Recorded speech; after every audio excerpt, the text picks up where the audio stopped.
1:15.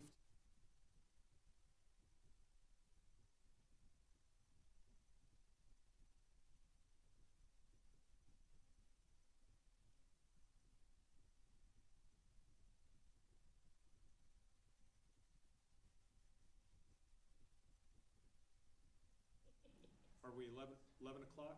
Yep, yes, I got it. Everyone that's coming is here. If you're not coming, raise your hand. Well, good morning, everyone. We'll convene our meeting of AHAB for March. My name's Ron Gacious. I'm the chair. I apologize for missing you all last week, but I escaped the winter and headed south to Florida with my wife for her birthday. We had a great time. I didn't pay any attention to you guys. I'm sorry.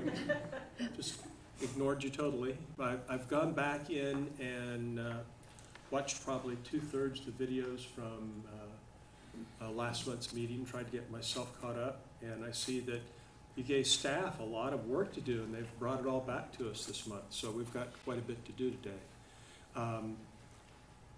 We'll start with general public comment, and I'd like to call on Heather Hoy from the Community Foundation. Is this where I'm supposed to go?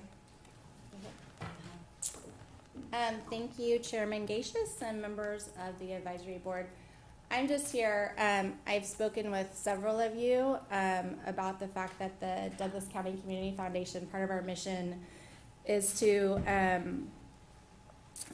engage the citizens of Douglas County through charitable action and improve the lives of Douglas County citizens through charitable action. And to that end, we are going to be having 3 community meetings this year around issues that are important to the community. And a big goal of those meetings is to understand how philanthropy can help move forward some of the most pressing issues for our community. And the first one we're going to do is on affordable housing. It will be on April 24th in the auditorium of the library at 5:30 in the evening. The format at this point will be, we're gonna actually introduce some community initiatives that are working throughout the country. And then we're gonna have a panel of nonprofit organizations, community leaders, representatives from business and private development, and have them each talk for a little bit. And then we're gonna have some breakout sessions where we meet in small groups with community members. We don't have any, big goals as far as what we want the outcome to be, except for we do want to engage private investment and philanthropy in helping solve some of these issues if we can. So I spoke with Ron, and he thought it would be great if I just came and gave you all a heads up about the meetings. We'll be doing more publicity about them. I actually brought our upcoming newsletter that'll be out in April that talks a little bit about this meeting. We'll have 2 additional meetings. We're going to do one on food insecurity in June out at the fairgrounds, and we'll do a 3rd one on behavioral health at Theodore Lawrence in September. And the dates and locations for all 3 are on this little newsletter. But we just want you to know how much we appreciate the work you're doing and how we want to help you bring forward your work to the community in a more broad way, particularly around private investment and philanthropy. Any questions for Heather? Heather, thank you very much. We look forward to participating. And I would encourage all of you who can to attend. I think that looking for ways to engage private philanthropy to assist in the mission of the Affordable Housing Advisory Board is essential to our success. We simply don't have enough public funds to address all of the needs that we see. So if we can engage private investment and private philanthropy, that will help leverage our public dollars a long ways. Thank you very much. Do we have any other comments from the public at this time? Yes, sir. Please identify yourself. My name is Mike Reedy, and I live here in town. I live in the Pine Tree Townhouses, which is a cooperative townhouse that was originally funded under HUD. Our HUD use agreement runs out on our 3rd section very shortly, and then we will not be under the HUD use agreement. I raised my hand at the wrong time. and I'm on the board of directors with the Midwest Association of Housing Cooperatives. And when I've seen this affordable housing is now a pretty hot topic, I think that cooperative townhomes, it's been very successful in Pine Tree. We have, I think, 6 or 8 in Kansas City. The majority of the membership for MAC is in a band across Illinois, Indiana, Detroit, Chicago. And it's a successful program, and it provides, I think Pine Tree provides some of the best affordable housing in Lawrence. Because you have, like, I live in a 2-bedroom, bath and a half, full basement unit, and my monthly carrying charge is like $520, I think. And you do have to buy in with equity. Our equity has grown to the point where we are now, it has caused us problems. When I joined, the equity buy-in was like $120. Now for a 2-bedroom, it's almost $8,000. But after you buy in, you are a member of the cooperative. You do not own the townhouse. You do not own the land. You own a membership in Pine Tree Townhouses Incorporated. And as such, you are a voting member of the cooperative. The board is made up of members that must live in Pine Tree. We have a president, vice president. I'm the secretary, a treasurer, and we've got a couple of alternates. And it makes it so that the membership has a direct line to how the property is taken care of. And we have a great staff. We have a managing agent out of Topeka. And it's just a very successful program. The problem is that it is a not-for-profit type situation. And when you say not-for-profit, people run away.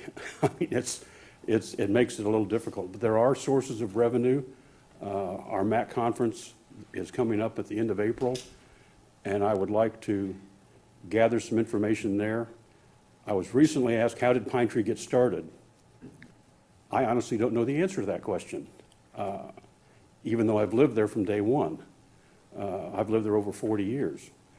I'm looking into that. I've been talking to our lawyer, who was still the man that started the whole thing, was involved in starting it. And I just think that it's an avenue that puts a lot of people in affordable housing and a successful program. And if I can offer any help in that area, I would love to. Mike, thank you very much. For my notes, could you spell your last name, please? Reading, like reading a book. Very good, thank you. I meant to grab a handful of cards, and they are sitting on my desk at home. But like I said, HUD doesn't like cooperatives. I don't know why, because it's the most successful housing program they've ever had. They would prefer to not deal with it. And fortunately, our managing agent, I do not speak HUDnese, so when I try to talk to HUD, I'm at a loss. And our managing agent is really good at it. And being under HUD, we have a format and rules and inspections and stuff that we're going to keep even when we're out from under HUD, because it's worked well for us. The board of directors has written a policies and procedures handbook, which people sign when they join the membership. And if things need to be changed, we recently changed our pet policy. For many years, we did not allow pets, and we knew we were losing membership because of that. We wrote a pet policy that covers, it's very extensive. And it also has a punitive side to it, that like if you don't pick up after your dog, you get 3 points. If you reach 12 points, either you go or the dog goes, one of the two, because you're in violation of the occupancy agreement. So we do have that leverage to make sure that Pine Tree stays a good, safe, clean place to live. And that's all I got. Thank you. After I talk, when I talk at the MAC conference, I will try to gather some information on, there's got to be a format for how to start a cooperative, but I don't know what it is. Mm-hmm. And I need to learn that. Mm-hmm. And I will bring that back to you guys. Very good. Thank you, Mike. Other comments from the public? Seeing none, let's turn to our first order of business, which is to approve minutes from the February 11th meeting. Any comments about the minutes? Chair would entertain a motion to approve. Second. Erica, the motion, and Shannon, the second. All in favor, say aye. Aye. Those opposed, same sign. Minutes are approved. Thank you. Monthly financial report. This is pretty short and sweet this month again. You can see if you open up the report that the general fund transfer was made in January, and since then there's been some interest on those dollars, but that is about it. Hopefully we'll get more into the spending side of it later in this meeting. Any questions or comments regarding the monthly financial report? Seeing none, we'll move to our next item, review the Affordable Housing Text Amendment. Members, I'd like to introduce Sandy Day, is going to come up and speak from the podium and walk you through this text amendment. She's a planner in our office who usually gets some of the more complicated work in the office. And this one may look kind of straightforward and simple, but there are some underlying issues that we're going to have a conversation with you about today. We're going to end with a series of questions and discussion topics that we hope that you can discuss. And so we'll introduce it and then hope for that conversation. Procedurally, this will also go to the Planning Commission before it goes to the City Commission for their consideration. It's a text amendment to the Land Development Code, so it would be applied citywide. So without further ado, Sandy can take it from here. Good morning. Thank you for this opportunity to visit with you. The proposed text amendment is something that will be amending into the Land Development Code, and that's the set of zoning regulations that helps us look at land use. The first image that I have for you is just to show you where all of the RS zoning districts are located in the city. This is just a consolidated map of all of the various zoning districts. Currently, the way the code is structured, you can have one dwelling unit on one lot as a primary residence. The code does also allow, in some instances, to have something that's called an accessory dwelling unit. Some of you may or may not have heard of. One of the things that we have talked about through this text amendment is the ability to have a second detached dwelling on a lot to allow for some opportunities to have affordable housing options. So that does require some amendments to the Land Development Code to make that happen. We think probably in the discussions that we have had both internally and with Rebecca Buford's group is that we'll probably be looking at predominantly RS7, which is the most land area that we have zoned for single-family housing, and RS5, which is already a fairly small lot size. So this map just shows you kind of graphically where those things are. One of the first things that we needed to do within our Land Development Code was to identify some of the definition sections that needed to be modified or changed to accommodate this particular use, or having this second dwelling unit on a lot. And then to develop some design standards that go along with that. So in your packet, you have a section of the Land Development Code that is the definitions section. Let me just kind of scroll down to this. Household living is the section of the code that tells us what the different types of dwelling units are. I'm sorry? Zoom. Oh, let's see here. Oh, I'm sorry. Is that better? Okay. So one of the first things we did was identify in the code where the different definitions are falling and do a little bit of cleanup and bring all of those appropriate definitions under the one heading, household living. And then into detached dwelling, this is the piece of the definition that says located on its own lot. By removing that restriction, that opens up the ability to add that second dwelling unit. Couple other cleanup things that we did was there are some types of manufactured housing that are also types of detached dwellings, so we went ahead and added that into some of that language. The rest of this stays pretty much the same. We just ended up having to renumber some things that already fall into that overall category. So the next big task for us was to look at some of the design standards in terms of allowing that second dwelling unit to be on the lot. What does that look like? What it should look like? What it shouldn't look like? We already allow detached dwellings in some RS districts, so this is something more that we need to do cleanup-wise at a staff level, so this probably doesn't affect the affordable housing too much. It is this set of design standards that we want to just kind of walk through. Make them just a little bit bigger here.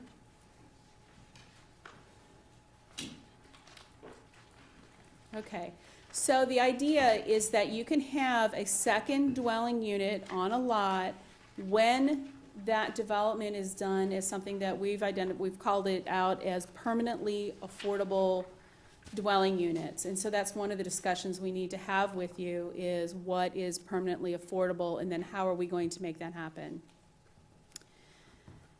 We limit it to not more than 2 on that individual lot.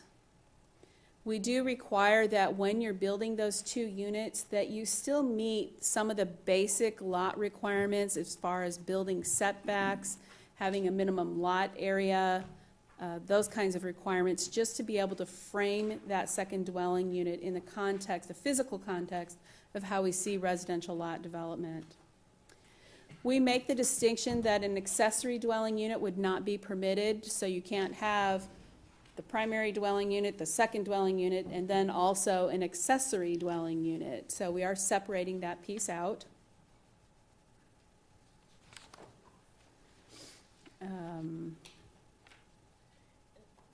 Yeah.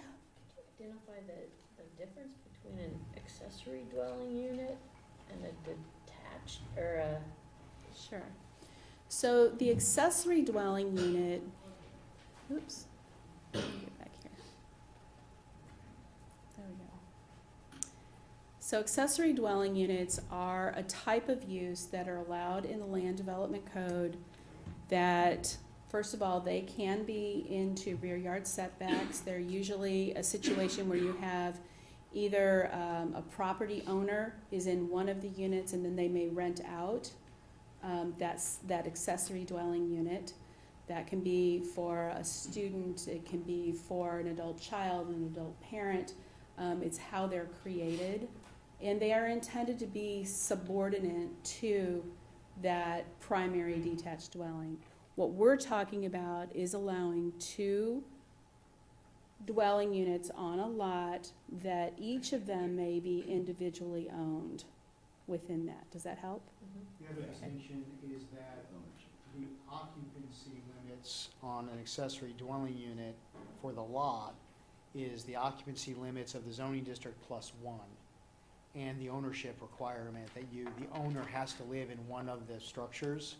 okay. So what this would do is allow 2 primary homes, each with either 3 or 4, well, 3 usually unrelated, in each house.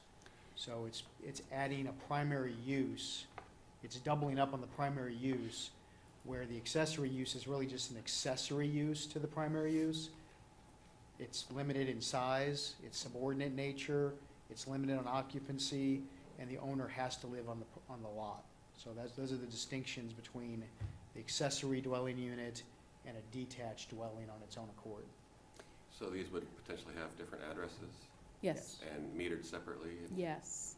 That's the intent. And that's part of this design standard. All on one lot. You have one lot, but yes, they would each have their own separate and distinct utilities.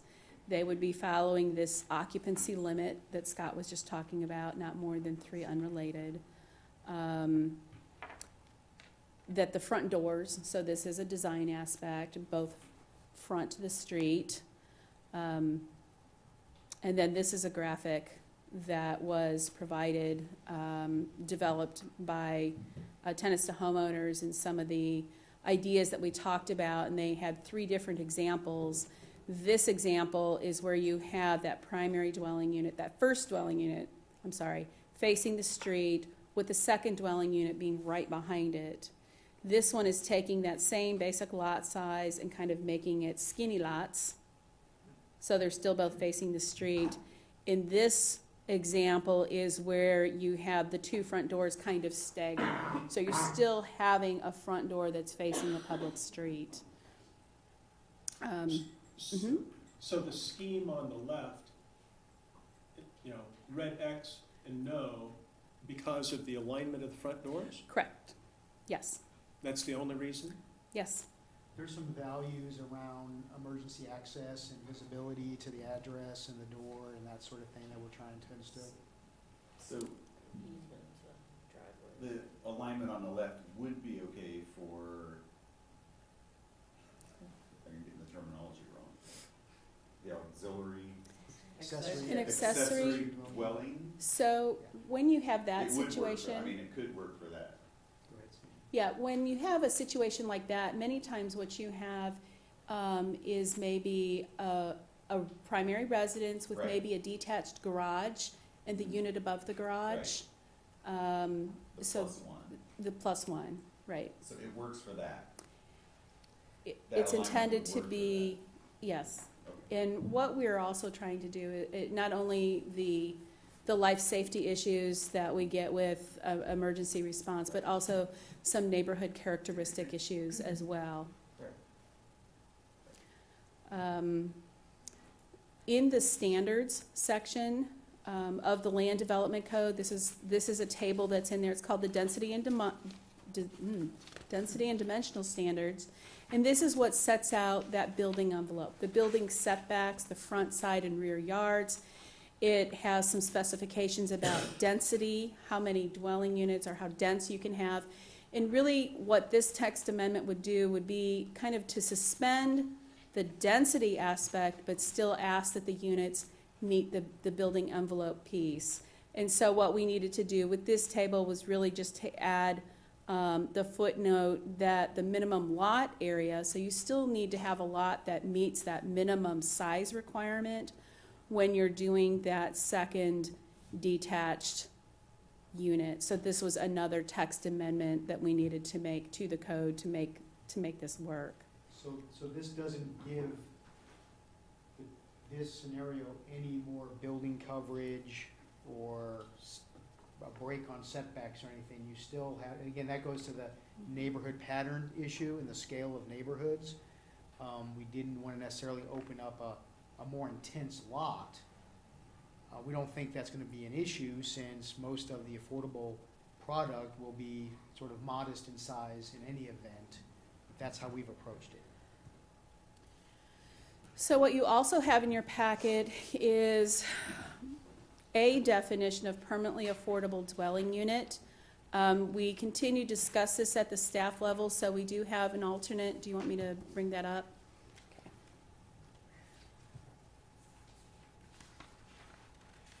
And as she brings that up, I would interject that as we get into this issue of permanent affordability, there's some things around that topic that we're hoping for some discussion on. One is, do we want to link this ability to have 2 primary homes on one lot to affordability, right? That's one issue. And if so, do we want to connect it to permanent affordability or initial affordability?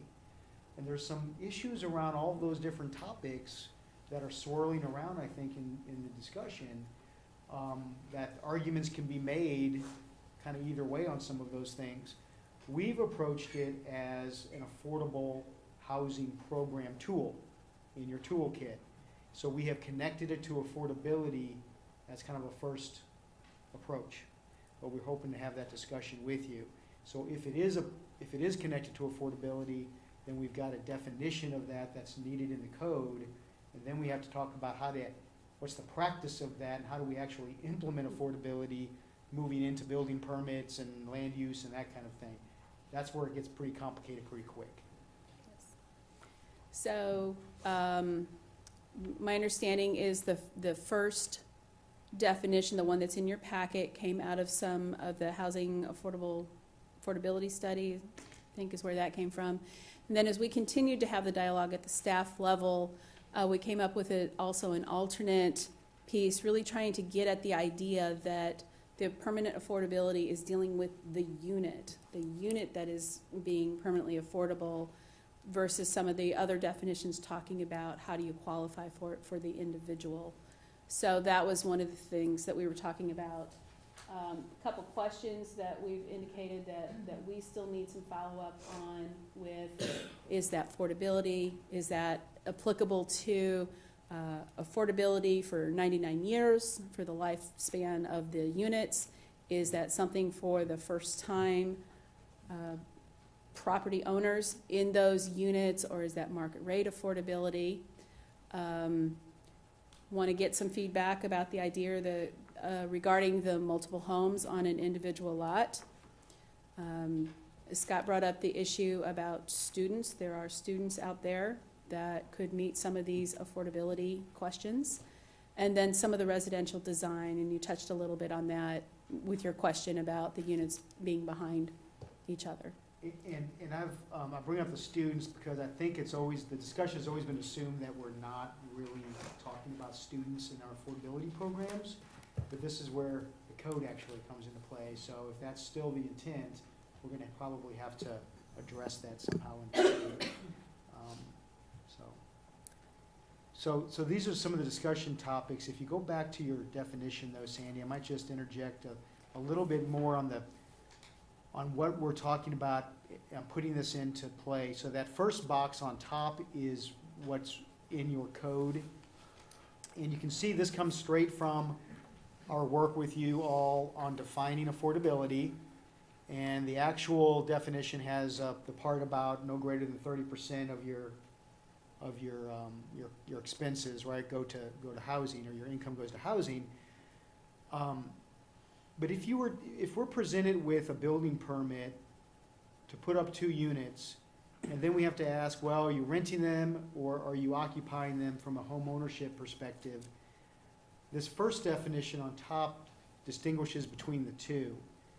And it may be easy enough for us to track, whether your rents exceed 110% of HUD-defined fair market rent, but that doesn't translate to an actual eligibility requirement for a renter.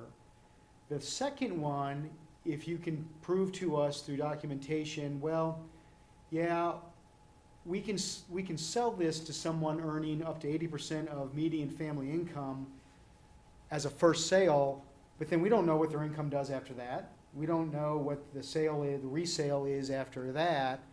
Everything that some of you, the nonprofits, deal with and have resources to handle kind of in their normal scheme of things, we would have to build those capabilities. And then there are discussions about, well, is it first time sale? Do you track resale? How do you hold them to affordability? Do you want it permanently affordable versus initial affordability?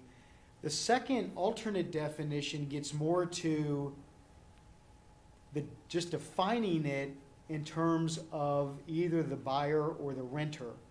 And then we're going to have to develop techniques and methods that keep the program honest to it from a renter or buyer's perspective, if that makes sense. Scott, have you seen models from other communities that you think are a good benchmark for doing that? Not necessarily.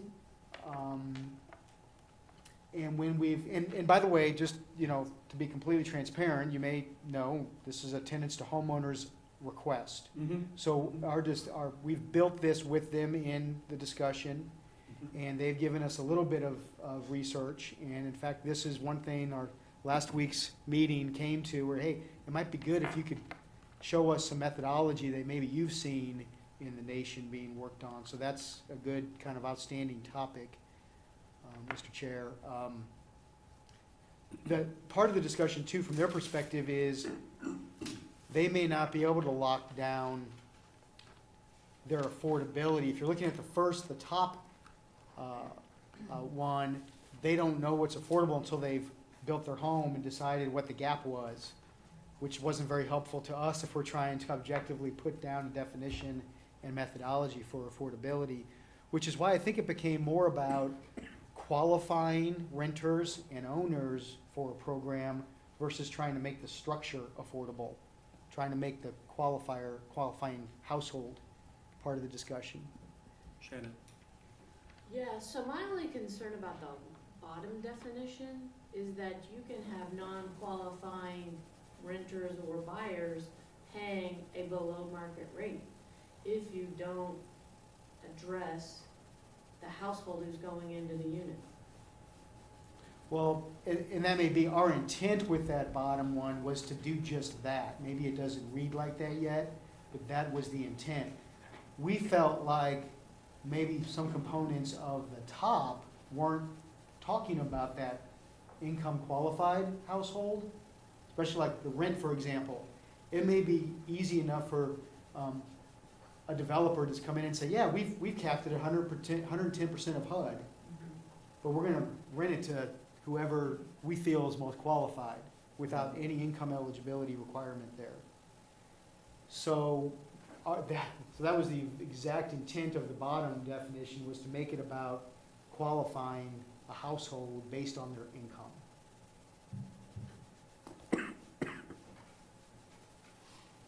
Okay, lots of good policy issues here. Questions, comments, insights? I would have a, Erica?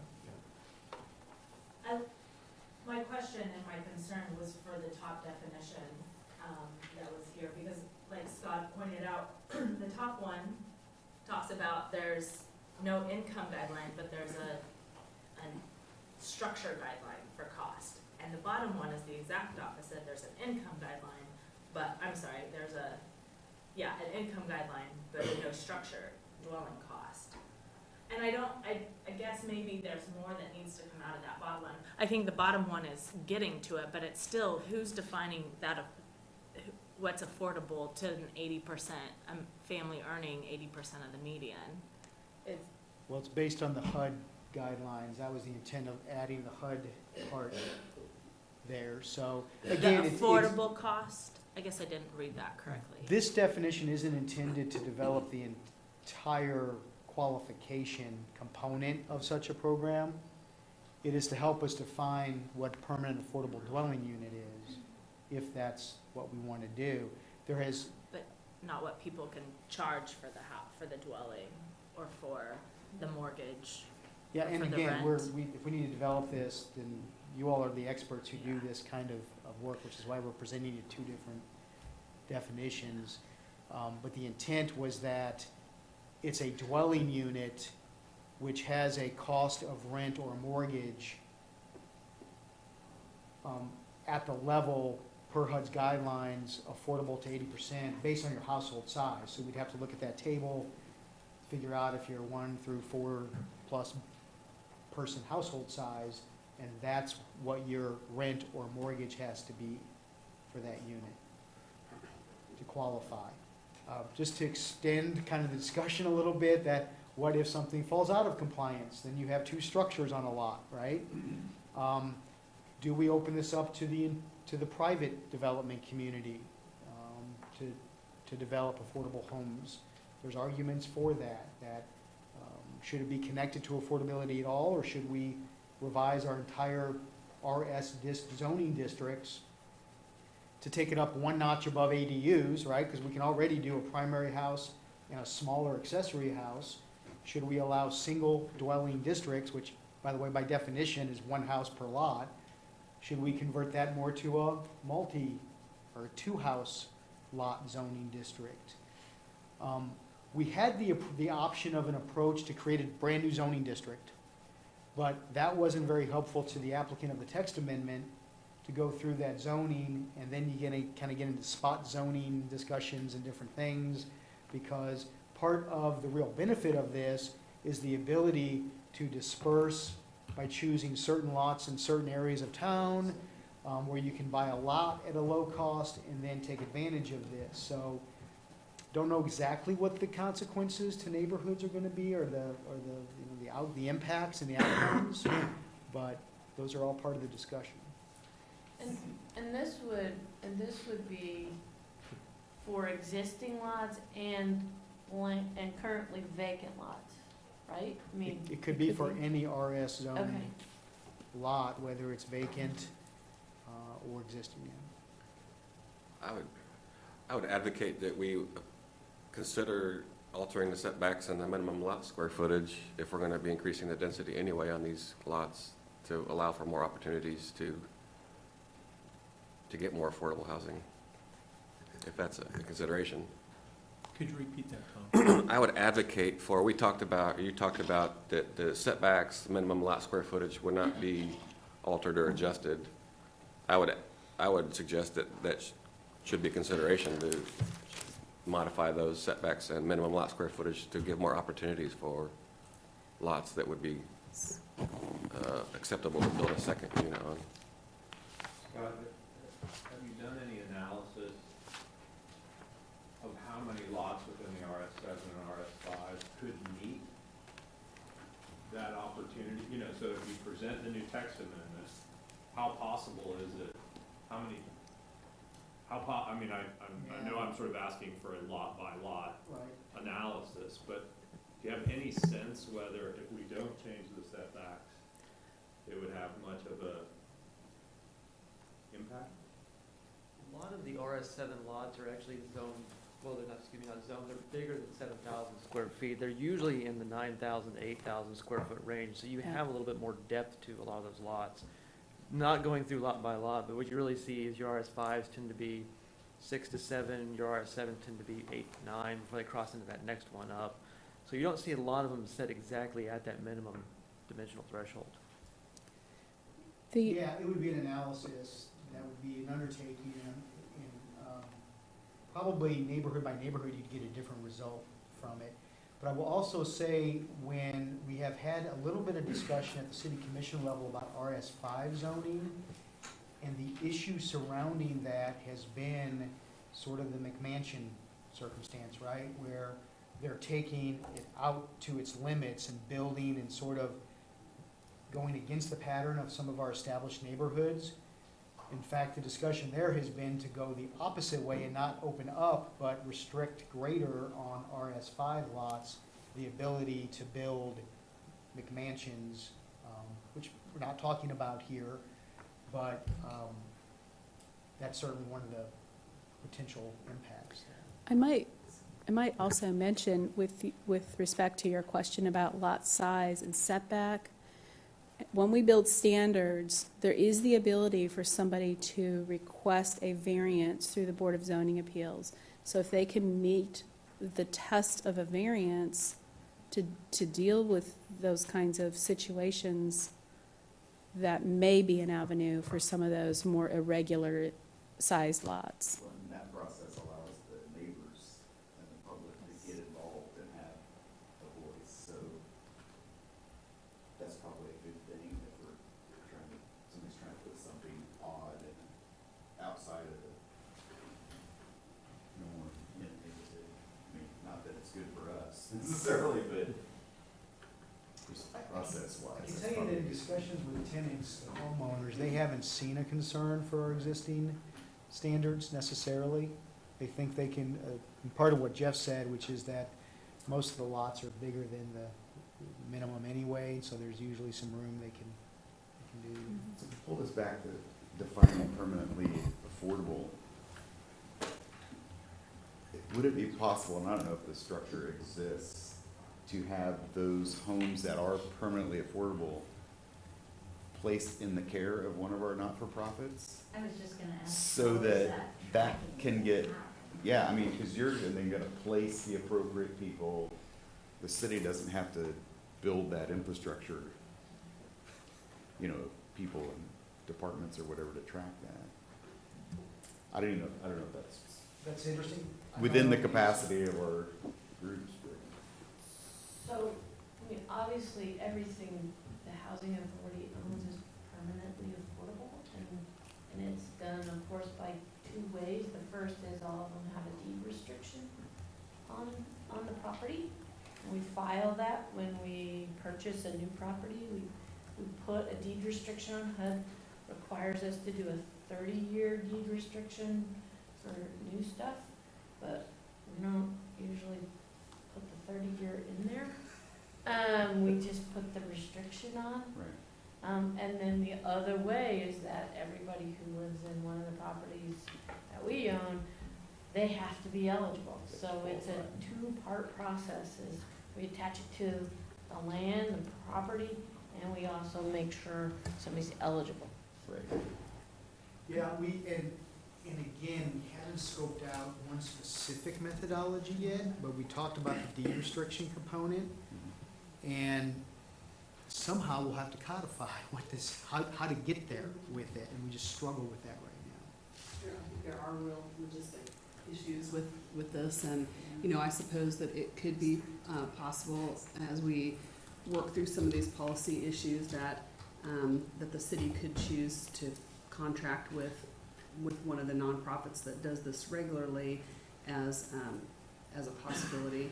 But one thing that might be useful to think about as we look at this issue of permanent affordability is maybe a bit of an unintended consequence if the intention is to have it always be someone that is making a certain income living in these units. Does that unintentionally prohibit them from gaining the wealth and equity associated with owning? And so, there's a lot of deliberations here as we look at it. And aren't I correct that tenant, nobody forces a tenant who says, a property owner to sell if they go outside the income restrict, to me, I don't like that scenario at all. If they choose to sell, that's a different thing, but if they bought it, you wouldn't want to force them off of it. No, I think the question around that is, on the resale, does it go out of affordability? And I think the discussion that Diane's bringing to the table is, hey, in some ways, that's great, because someone has captured that investment and that return on investment and is now able to enter the market. But have we, the city, lost an affordable product by doing that? Well, and isn't it, and you could speak, Erica could probably speak to it better, but isn't it such that it's the land, they don't get the appreciation, but they get the appreciation on the dwelling? That's not our case. Okay. That's, yeah.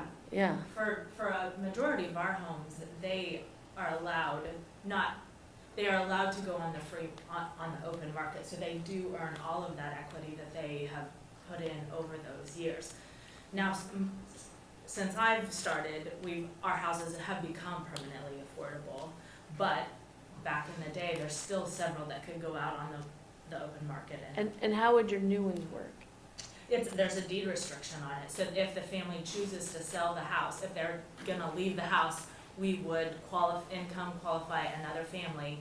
We would act as the real estate agents, I guess, if you would, to find another family that fit a certain income to move into that house. And then we have a formula to figure out the equity that the family moving out would receive. So that's how we do our houses now, but that's not how a majority of them are currently. Erica, what happens when a qualifying family moves into a home, Mm-hmm. and let's say it's a single mother with 2 or 3 kids, Mm-hmm. and then she remarries. Mm-hmm. Suddenly there's 2 incomes in the family, no longer qualifying. So once they sign their mortgage, we encourage increase in income. We don't ask it again, we don't No re-qualify. restrictions. No restrictions. The only Okay. time we would talk to the family about an income change is a negative income change Mhm. that would affect their monthly mortgage payments. Then we look at loan restructuring and modification and that type of thing. But we encourage that. That's what we tell our families when they come into the process. Once you sign those closing papers, we encourage your income to increase. That's, you know, Mhm. we're trying to Mhm. stop the cycle of poverty. So we don't ask those questions and we don't requalify. We encourage that and celebrate that when that happens. Yeah.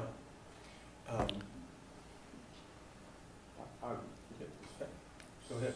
So you talk about codifying. Can you think of any time in the code where it is about the resident, not the actual structure? So for example, if someone came in and said, I'm creating a senior living unit, right? That it has to stay seniors and that's codified. And then my follow-up question is, how do we enforce that? I mean, that to me sounds like we may be, well, let me hear your answer and then I'll. From the context of the question, no, except for the occupant limits, where we understand whether they're related or not. But no, for us, I mean, you hear people talk about student housing and senior housing. And to us, they're all just either single or multi-dwelling housing types, right? From a land use perspective, it doesn't matter who's living in there.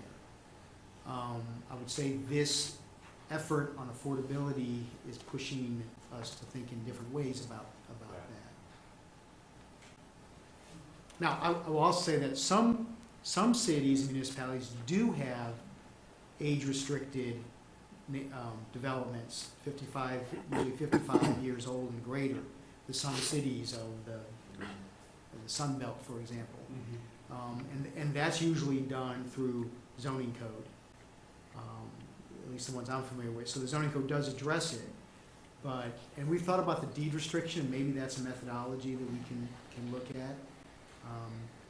So yeah.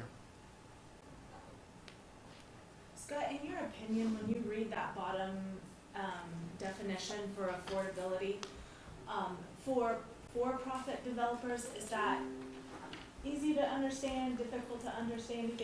The reason I ask this question is because I think it's important that we're gonna need the for-profit developers' support and help if we're gonna reach our goals.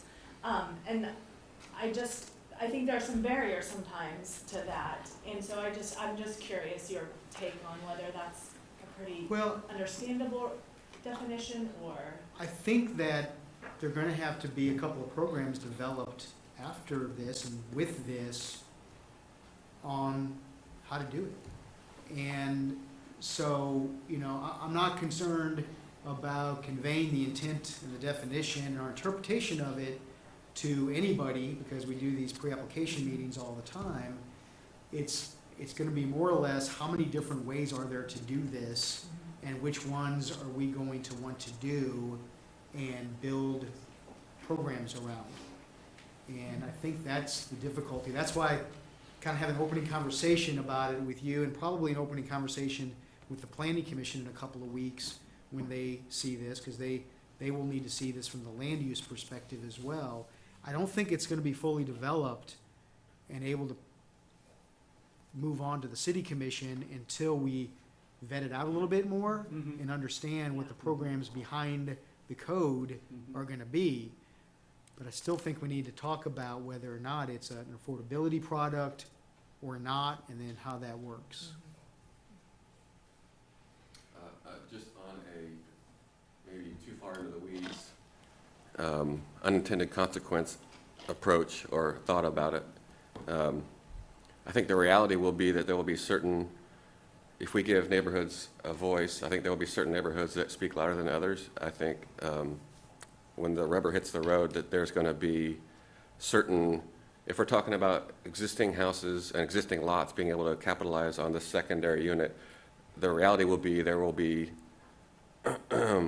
certain houses that exist that will be vehicles to allow the secondary unit, which could positively affect the value of the first house, which is the vehicle to let the second house occur, which might take that house out of affordability, or just, and that might be a minute, not happen very often, but I think it's something that might be an unintended consequence that could occur if these become popular approaches. You mean the presence of the ADU would lift the value of the primary residence. The ability to have that The secondary, ability to have it would like this, lift the value of the this lot. house and this lot would allow that to occur, so that value of this existing house might go up, potentially. Yeah, I see what you're saying.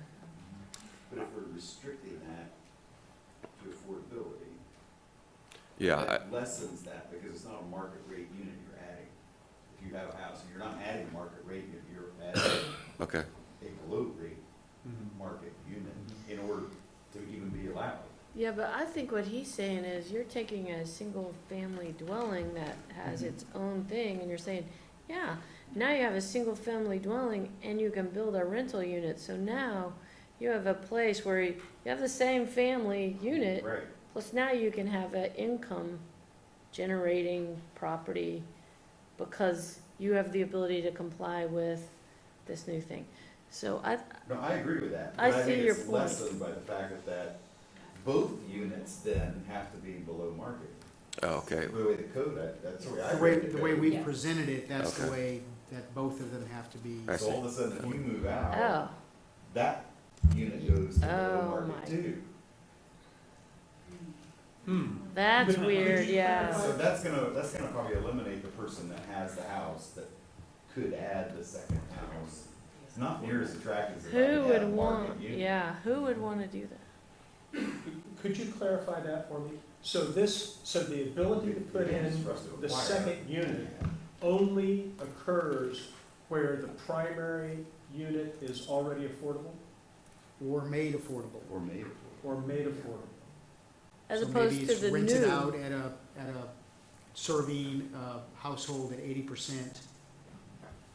But I, Otherwise, it's an ADU, right? It's Well, the normal- otherwise, it's, Whatever the other. one of the questions that we'd like input on is, do you want the ability to put two primary houses on a lot at market rate rents and mortgages? Yeah. Because, I mean, there's some of that would say, well, we just need to flood the market with units, and that'll bring the cost down citywide.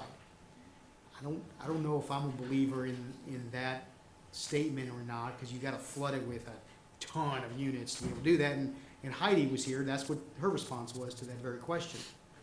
But that's a possibility, and the code language is a lot easier to do if we do it that way, right? We just Yeah. say, you get two houses on a lot, and so that's how you define RS zoning districts now. But connecting it to affordability, we wanted to allow the opportunity if the whole lot was deemed affordable, not just one. I mean, it's an option to say just one of them needs to be affordable. That's an option. I don't understand the justification for limiting a property owner who maybe is well-salaried, would not qualify for an affordable unit subsidy.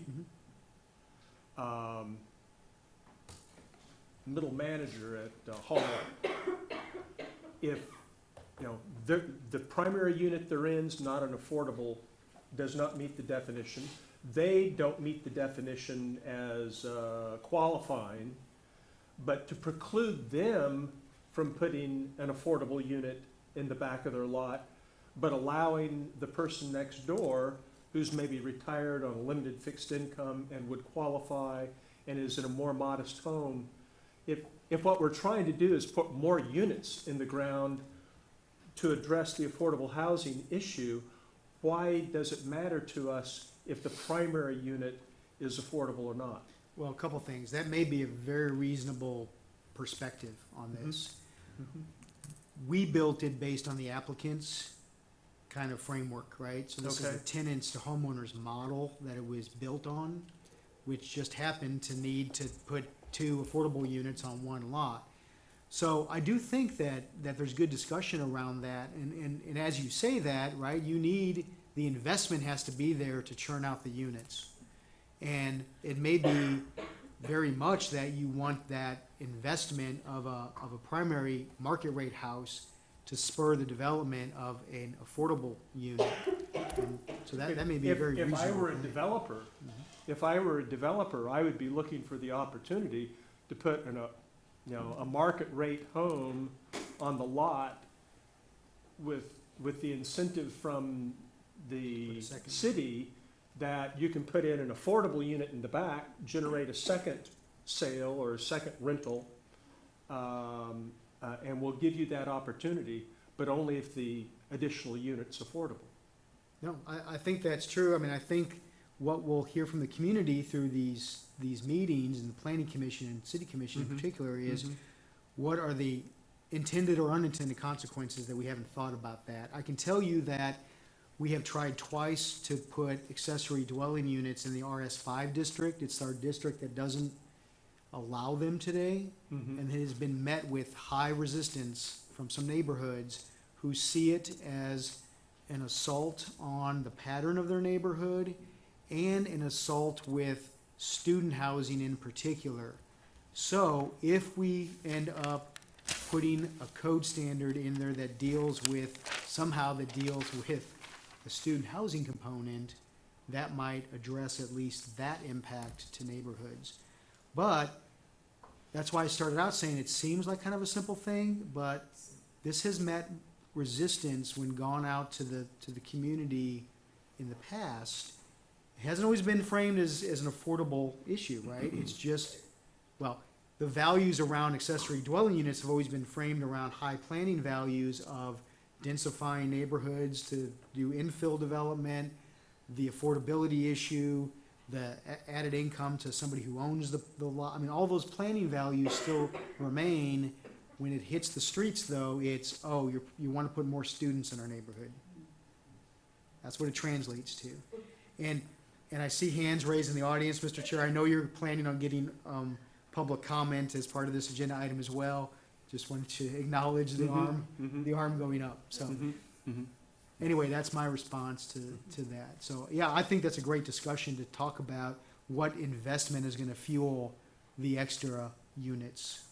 Yeah, and it occurs to me the lower income, if the primary residence is filled by a lower income family or individual, they're going to be much less capable of developing a Agreed. secondary unit Agreed. than someone who is more wealthy. It'll be left to the nonprofits that do this kind of work Yeah, and encouraging the private sector to get involved somehow. Still a little bit, don't know about that one, right? So Yeah. it may just be the nonprofits doing it. yeah. But Unless we find the private investment dollars through the very means you're talking about. Yeah, and as I look at our aspirational short-term goals of creating 100 new units over the course of, the next 5 years, I'd prefer not to preclude the private sector from, I don't want them to have barriers to entry when they might be able to help us address this issue. And I think you could argue we need their investment in any event. We sure do. Yeah. Yeah, Shannon? So, will these require, if you allow this kind of thing, is there anything about off-street parking? We have required each unit to meet the off-street parking standards, which is 2 per detached dwelling. Cause I could see a lot of resistance coming. Yeah, we try to knock that resistance down, so there'd have to be 4 spaces on one lot for 2 units. Sandy, if you could put we did have some discussions with tenants, the aerial back up. Is that where they're at? Tenants to homeowners, through what appear to be grandfathered lots, already have a few lots where 2 houses exist. And that was good to see because it kind of demonstrates that it can be a product that is feasible. Now, if they happen to exist where each side fronts a street, I think those are streets and not alleys. Oh, those are alleys, okay, so that's an alley. Looks almost too good to be an alley. But, so there's some benefit there on that design, but that may be a design that gets implemented as well. So there's just a handful of those out there that they actually own today that I thought were kind of inspiring to say, oh, look, you know, this actually exists in Lawrence today, this idea of two primary houses on one lot, so. And in that instance, the front door of the second units are facing the alley as opposed to It appears the so. front street? Where are those located, do you know? Prairie Avenue, it looks like. Pardon me? They're on Prairie Avenue. Prairie Avenue, 1400. Thank you. So we are learning as well as we go through, like we often do with. And that's a bridge too far to consider going forward, that we could face an alley? I think that may be an option. Certainly you can park off of an alley, whether or not it kind of acts as a street and faces the house that way, maybe a different discussion. You have far fewer lots that have alley access than you have lots with. without it. Yeah. So the majority of lots don't have alley access. Right. Well, it wasn't apparent to me as I reviewed these materials in preparation for the meeting that the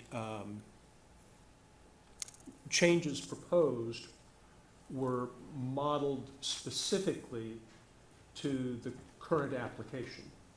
And it occurs to me that it occurs to me that developing our specs to meet just that application might be a little bit more narrow than we would want to pursue as a policy change if we can address these other issues. Yeah, I don't, and then we don't ever approach it trying to approach just the applicants, because we know it's applied citywide. We know there are other nonprofits involved, they have different ways of doing things, but we did not go as far as looking at what to do if one or the other house was kept affordable. So, Okay. Other questions and comments from the board? I would just say that I think it's important that we keep this moving forward. And I'm a proponent of maybe taking baby steps, and if we're tailoring this around the applicant, so the we have somebody we know wants to do this, that we keep that process moving forward. It's always easier to loosen the code than it is to pull the code back.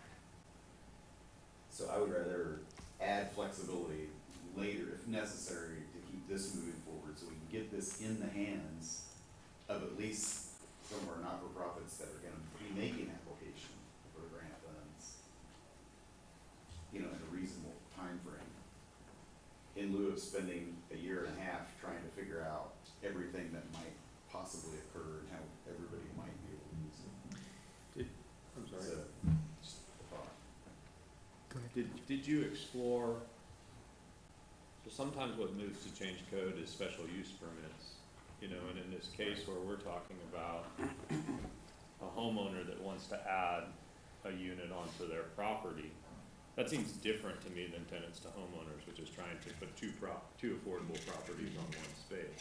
It seems like the special use permit could create just what Lonnie talks about, is here's a way you can come and do this, and we can apply those. I know their special use permits are fun, and what happens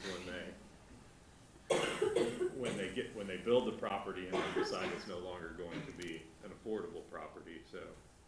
Yeah, we tried to lessen the barrier to doing it. Right. I was just gonna say procedurally, after public comment, we would be looking, because your body is a recommending body to the city commission, and then the planning commission is a recommending body to the city commission. And after we hear from those two bodies, I think we're going to have to determine what changes are made to it. So I think what I would ask from this board today is some majority consensus around some direction on it without yet a firm recommendation to the governing body. I'd like it, I know we wanna keep moving forward, but I do think this is a big enough issue that we'll probably have 2 rounds maybe with this board to see something more final and maybe a second round with the planning commission, and try to get through that, because I think it's that important to get right.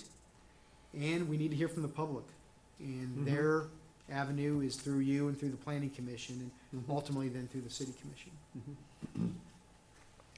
I'm gonna hit, yes, Shannon, go ahead. So, on the number 3 qualifying students, students are not eligible for housing authority assistance, unless they are what you would consider emancipated, under 23. At 23, there's a cutoff, there's a reg that I can send you if you'd like. But, I mean, basically, under 23, they have to be married or have children, not claimed on their parents' tax form. So, I mean, I do think we want to at least have it open to non-traditional students, but I'm not sure that we want traditional students whose parents are primarily paying for them to be in the affordable units.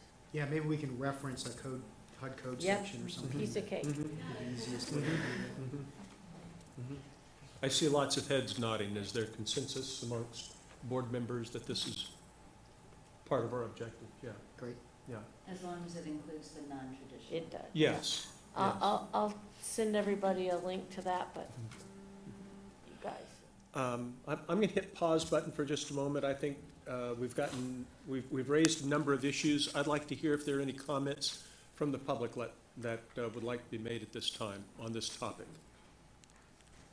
Yes, ma'am, please come forward and identify yourself. Thank you. Sarah Taliaferro, and I'm I'm the co-chair of the Affordable Housing Steering Committee for Justice Matters.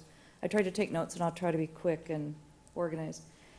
I heard a lot of really meaty discussion. I always get excited to hear that. So, so I'm kind of reflecting some of the things you've said and kind of adding to that. The scope of the need for people who are not already being met on the market is great. From where I'm sitting, imagine this as a tool that you use for people who you're not necessarily trying to use this as a tool to allow somebody to do some economic development on their property.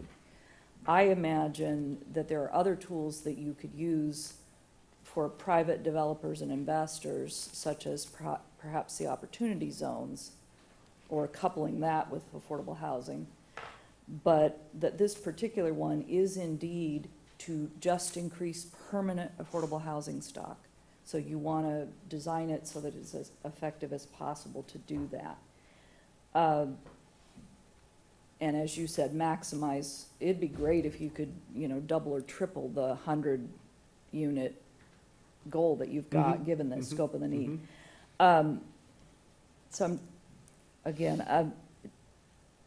We're already struggling with a lot of these issues because you're trying to increase the number of Section 8 landlords you have and the number of affordable units you have. You know that you're not going to get where you need to go without finding some way to maximize existing dwellings and their capacity to become affordable and maybe even add an affordable unit behind it. So, as you said, there are all these code issues and enforcement issues or review issues. You're going to really have to rely on your nonprofit housing providers because they're the ones who already know how to do that to ensure that it remains permanently affordable. And so, I see a lot of creative use in the community, and I think you're going to get a good response from private homeowners. There are people who buy up lots around them so that they can create a little community for retirees and rent at low rates. I think there's a lot of philanthropic interest in the community, especially, I have a friend in West Lawrence who would like to do something like that. So I imagine that you're going to tap into a whole community of people who are willing to help with this that you hadn't imagined before. So that may be enough. So thanks.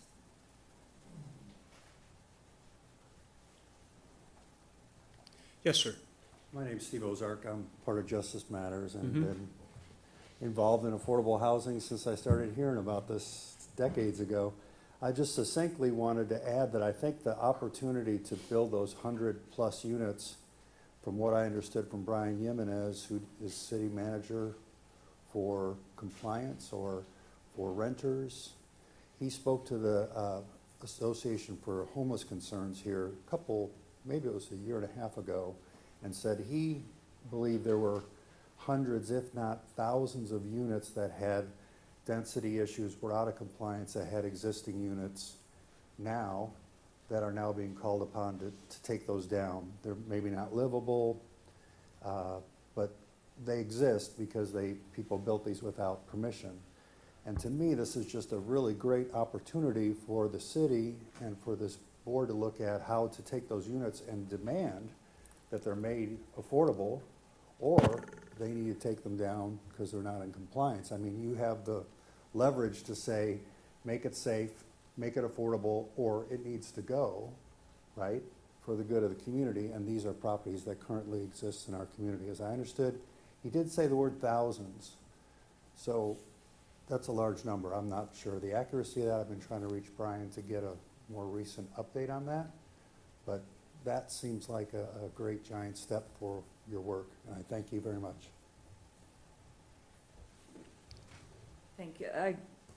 I'm not very good at reading my own notes and talking when I'm scribbled. So the point that Scott brings up is a very valid one. We have an issue, kind of a side issue right now with rental properties that, we hear anecdotally a lot of people who, and actually I've heard Ted testify about this too, but where a unit has compliance issues, gets reported, gets inspected, and then it results in the person getting removed from their unit for a variety of reasons. So this particular mechanism that you're putting into place could be a way to not to address that problem of getting units into compliance without having unintended consequences on the low-income renter. So, thank you.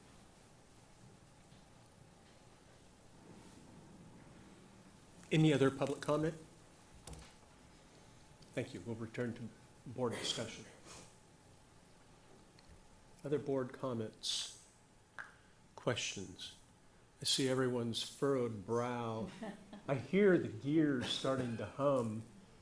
Mine are slowing down. Scott, what do you need from us today in order to proceed? The discussion so far has been pretty wide-ranging. I think because the issue of, Mr. Chair, that you bring up about, is it both lots? Well, if we start from the high question is, are we gonna connect it to affordability? Yeah. And if we start there, then is it both homes that are deemed to be affordable, or one of the homes affordable? And then from there, is it permanent affordability versus initial affordability? I think if we had a little bit of direction and consensus on those issues, that would be the most help. From there, we could backfill with codes and standards and programs and things. Mm-hmm. Mm-hmm. If we tied the code to the land going into a land trust, affordable land trust, whatever that might be, that would then automatically, wouldn't it, define what affordability is, because that organization holds the trust? I think Would you if, do that? I think a question is if you And want. it doesn't open it to the market, obviously, but Yeah, I think that's a big question, right? Because the reason we struggle with the methodology is we don't know who's gonna take us Right. up on our offer, right? right. One of the things I don't know, and we'd have to consult the city attorney's office on, is can we require it to be strictly a nonprofit who's in the business of affordability? Can we restrict our zoning code just to that segment of development? I do not know the answer to that. Because that's, as an option, would be pretty simple too, right? It's like, well, only nonprofits who have the work of permanent affordability can put 2 houses on 1 lot. And then we're just working with a segment, a known quantity and quality for us.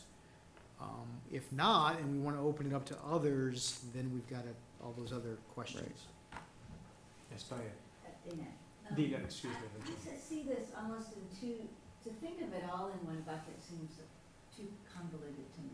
I see it with the nonprofits, that's one piece. I see it as a lot being built, new developers, that might be private funds, that might be another issue.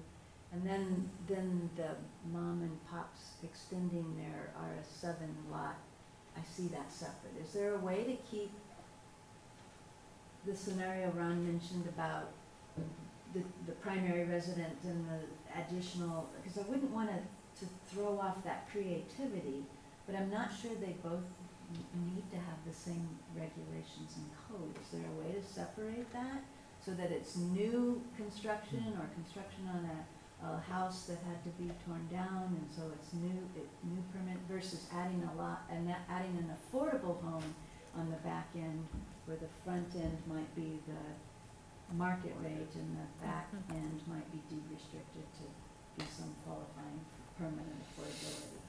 Is that too segmented? To look at it all in one ball just seems overwhelming to me. I don't know that.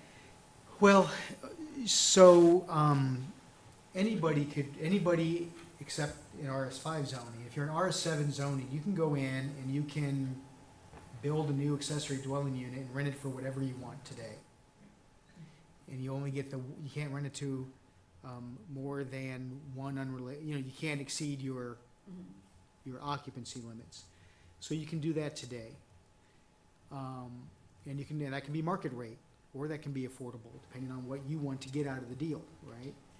So we really are talking about the question of, do you want to open up 2 primary houses, market rate citywide, and those who want to do affordable can do affordable on their own accord, and those who want to do market can do market of their own accord. But each of those is going to have impacts, perceived or real, to the community. And so I don't know how easy to separate them out would be, because really from a land use perspective, it's the same thing. Yeah, It's that's 2 what houses you on were 1 saying, lot. like the senior living. You address parking, you address standards. Mhm. The land use stuff is the easy part of this, I think. Whether you want to do it from a land use perspective is one thing, but the complications come when you're connecting it to affordability and how to do that and what length of time. So I guess to try to drive the discussion a little bit, is there consensus that it should be connected to affordability? The authority, the authorization for the second dwelling unit. Yes. Well, or both of them, is it one or two? Well, my own bias is that we would want the second, if we truly want to encourage affordable housing, then we should make the opportunity for the second unit to be an affordable house. But I would prefer not to restrict that opportunity to only those lots where the existing home is an affordable home. So you're saying one of the 2 houses has to be affordable, the other one does not? Permanently affordable. I would think that if it's an empty lot and they're building 2 new, I would want that at a minimum, one of them be an affordable, permanently affordable home. But I wouldn't want to restrict someone that's currently in let's say we're in, Elna's district, and it's a $200,000 home in the district, $250,000 home, they would be, under the draft as presented to us, they would be precluded from putting a second unit in because the existing unit wouldn't qualify as an affordable home. Yeah. And I don't think we would want to limit the opportunity to put a new affordable, permanently affordable home in place because the existing home is too nice. Well, it speaks a little bit to the discussion you all have had about mixing incomes Yes, as well, right? yes. And so, Don't they already have that ability With the ADU, with the ADU? but not in RS5. Okay, but let me No. just go to some practical things here. Okay. Because if you're not doing a lot split, then the land is owned by one entity. And so, you can't do that unless you go ahead and do a lot split. So it would either have to be rental only by the primary dwelling person, and that gets into your accessory Mhm. dwelling, because you could not keep the existing house perhaps non-affordable, create another house and sell it to somebody unless somehow you transferred well, all of your land. That makes sense. no, because tenants to homeowners has that very concept, right? They- Correct, they but keep it the would, property. it would be restricted to them, right? But even tenants could do a market rate unit and an affordable unit if the were changed to allow such. Yeah, but I'm saying, how would a private, and what we're talking about here is we're saying, let's get private people to help us, and I'm saying, how could a private person do that unless they did a lot split? Mostly through rental. Right, What it- rental, what it they'd have to do it. What it affords a private party, private developer, is to rent to more than the occupancy limit of an accessory Ah. dwelling unit. Okay, So to get a family. in there. right. I mean, And- I think the other thing we wanna be really careful of is, I know other communities, we don't, but I know other communities have more than one CHODO. That causes all kinds of problems for home and, right? I mean, I don't know if we'd have to,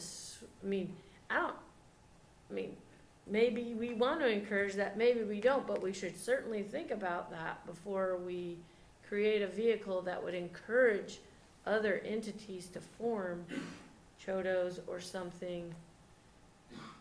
You can have as many CHODOs as you want. I mean, it's What kind would of you do with the encouraged, so. set aside though? When you have set aside, then you have your CHODOs putting forth projects for that CHODO reserve money. So it could all go to one, it could be split, Okay, it so just, they, it becomes another competitive process in another pot of money with that funding. okay. I just think, this is us getting down in the weeds, but Mhm. it's it's another thing we wanna think about. If you're saying what you have to have is a land trust to be able to do this, we wanna think through, what does that mean? Well, and I'm thinking forward to the very near term, the meeting that Heather Hoy and the Community Foundation is convening in April, where they're going to be asking the question, how can private philanthropy Mhm. participate in addressing this issue? And it looks to me that the model we have in front of us right now precludes private philanthropy. I don't think Well, I mean, that if necessarily. the restriction is on, well, if the restriction is the home has to be owned by or rented, if the home has to be, if the underlying unit has to be owned by someone that qualifies for an affordable housing designation, then you won't have private money, even philanthropic money, come in to own those properties. Maybe or maybe wouldn't not, qualify. but you may have the investment in building them Pardon me? You would have the investment to help build the house, Or perhaps, purchase the land. yeah. To help And get then it gift built. it, purchase and gift it, yeah. I don't agree with that. Which might be the best thing they could do, yeah. Or gifts of existing property, Yeah, for example, yeah. that would be a great way. Other comments on this issue? I think going back to at least one point, which is I mean, I am personally in favor of permanently affordable. And I think we can come up with a mechanism to make that happen.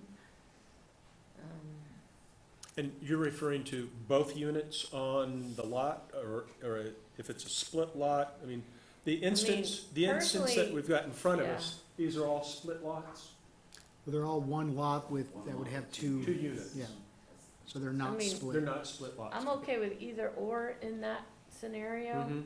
but whatever we're creating, we should create to be permanently affordable. Otherwise, the problem we're leaving for people 15, 30 years from now Yeah. What we're in now. So, is where we are. and Yeah, Shannon, yeah.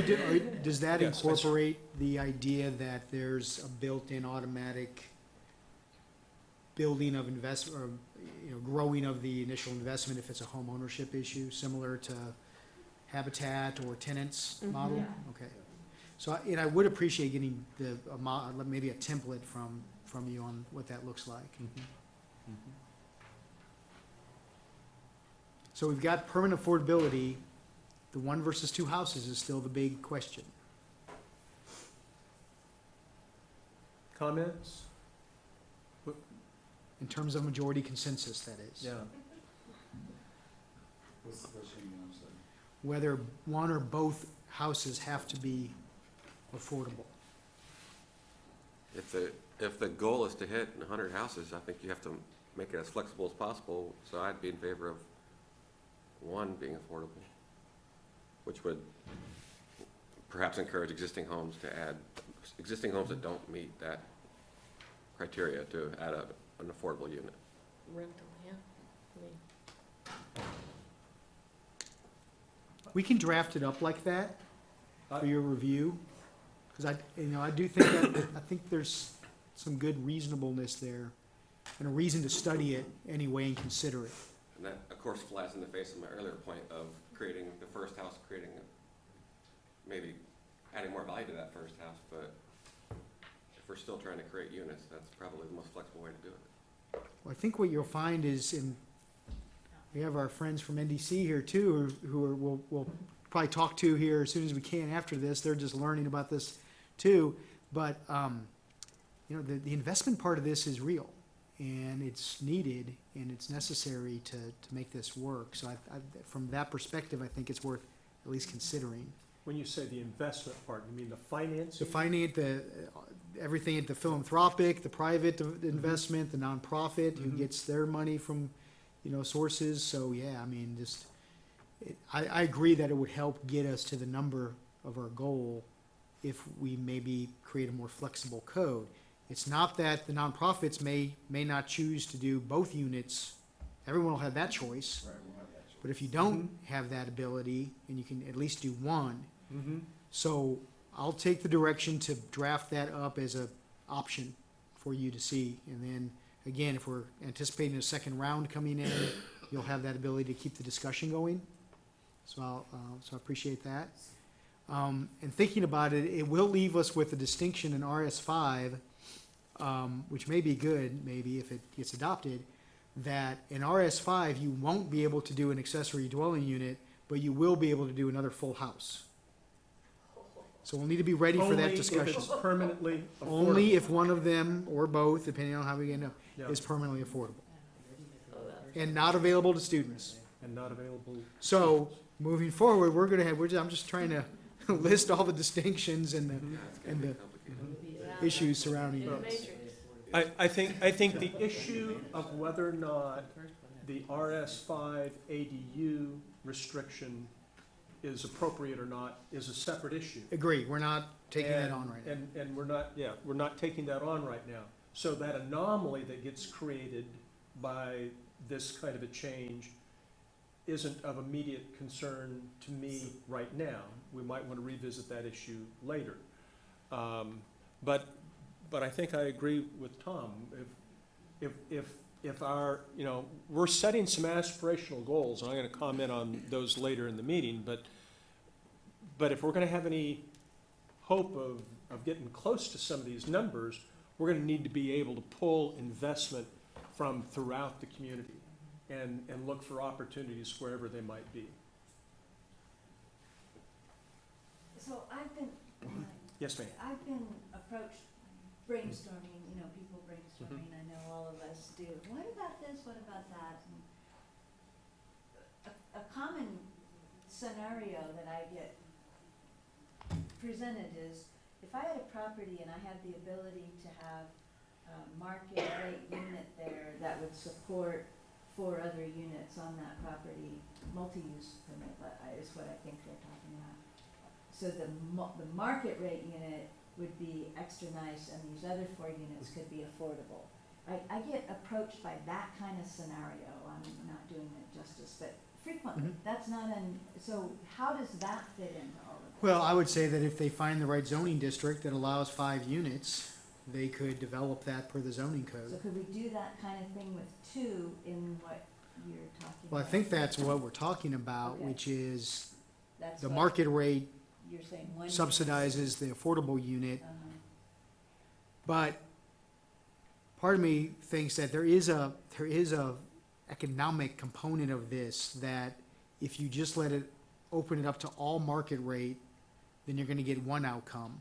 If you require at least one affordable unit, then they're gonna use the market rate to drive the second bit of income.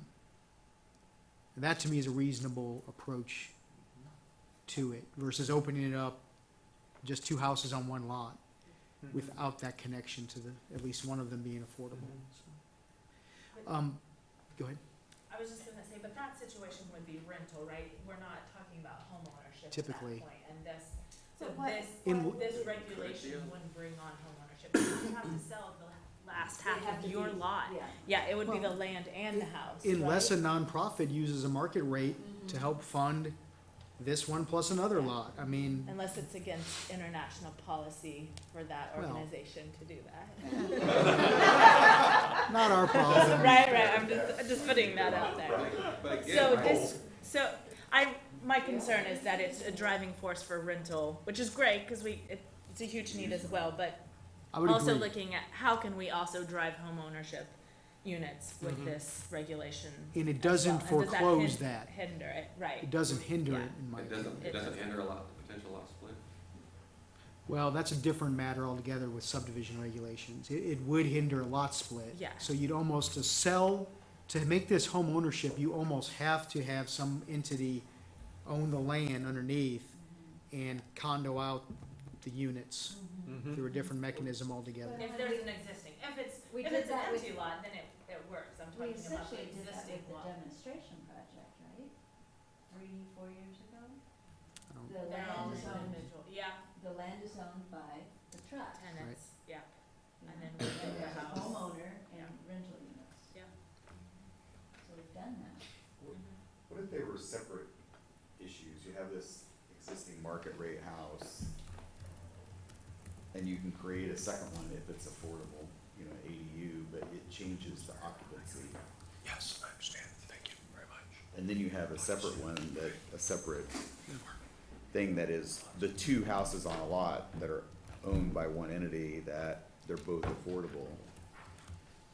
But they wouldn't have to necessarily be owned, right, by the same? The underlying ground would be owned by the one. You see what I'm saying? I do. Thank you What if for you complicating modified, that. what if you modified the ADU, Right, that if it's it's affordable, it has a different occupancy Yep. capacity? Mm-hmm. Still gives that person an opportunity, they get the choice, they can build their ADU, they can have 1 occupancy if they're not affordable, Mm-hmm. they can have a higher occupancy if they're affordable, Mm-hmm. which probably narrows the We can look at And that. income gap That for was them. something that we've Mhm. talked about numerous times, is not doing. And those are 2 doing different away with things. it. You They got are 2 different the things. ADU and you got a different kind of, whatever that is. Mm-hmm. and then this one has to go into, I don't know, I would put it just for the not-for-profit zone, and then If, let the market do this. I would prefer to keep that as a separate issue, keep anything ADU separate, because I'm telling you, there's gonna be a different audience for that. Okay, Because like you said, I think it's enough to chew on, just this issue about what do you do with, we have someone interested in doing this, we've Mhm. got somebody who has lots that I think they own now, they're just waiting to change the code to pull the 2 permits, right? So we've got a lot of tools to cover in the coming years, and yeah. I really appreciate your appetite for these good zoning discussions. You do have another topic on your agenda too, by the way, so I think, Mr. Chair, we have enough, our little team working on this to move forward. Okay.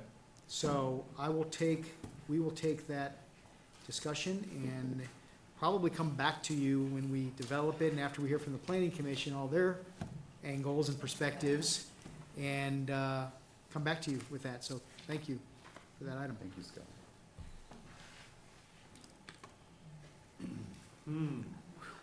Well.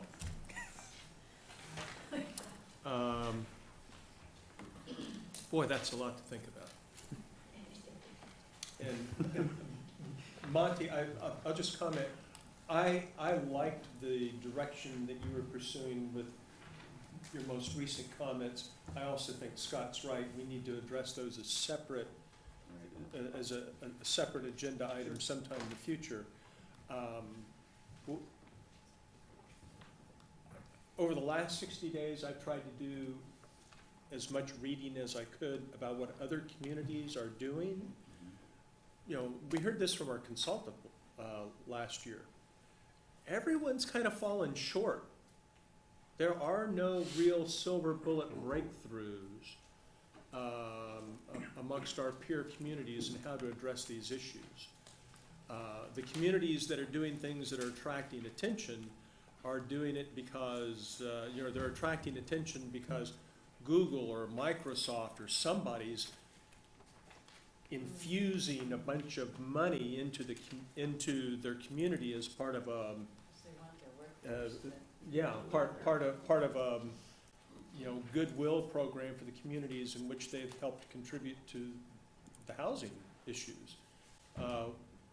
We don't have those kinds of large, major private sector entities in our community that are going to be able to step in with huge infusions of capital.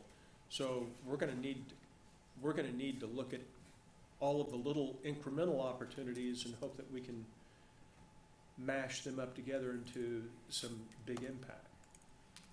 So we'll have some of these other discussions in the future, I'm sure. That'll conclude our current discussion on the review the Affordable Housing Text Amendment. We'll move to item number 5, review the draft RFP and sample matrices. With the time that you have, it's up to you. Danielle would be happy to provide you this overview, and then it's up to you if you want to maybe chew on it and defer your discussion to another time, or move right on through, however you wish to do. But she could walk you through at least what we've prepared and what you have in front of you today. Okay. All right. I will actually start with the draft RFP, and based on kind of the discussion from you all, I think there's some opportunities here. We wanted to present you with a draft RFP so you had something to look at and react to, but this really kind of maintains the status quo in terms of it functioning very similar to how these have looked previously. So there are a number of different matrices that we also will walk through briefly. And based on kind of your direction and what you want to do, we may have an application that looks much different than this, depending on some of those matrices discussions. Because obviously, if you want to change what you're scoring projects on, we're going to have to change the application as well. But we figured we would start with this and then kind of build on that discussion. So with that, I just want to kind of highlight the things that have changed from this application from the last time that you all went through an RFP process. So first is obviously the amount, so we updated that. And we also made note that priority will be given to projects that have an impact in 2019 because we heard that as one of the key items you guys were interested in after our last discussion. Then if you scroll down to the next page, we also wanted to be sure that we included, now that you guys have stated goals, what those goals are in this actual application process.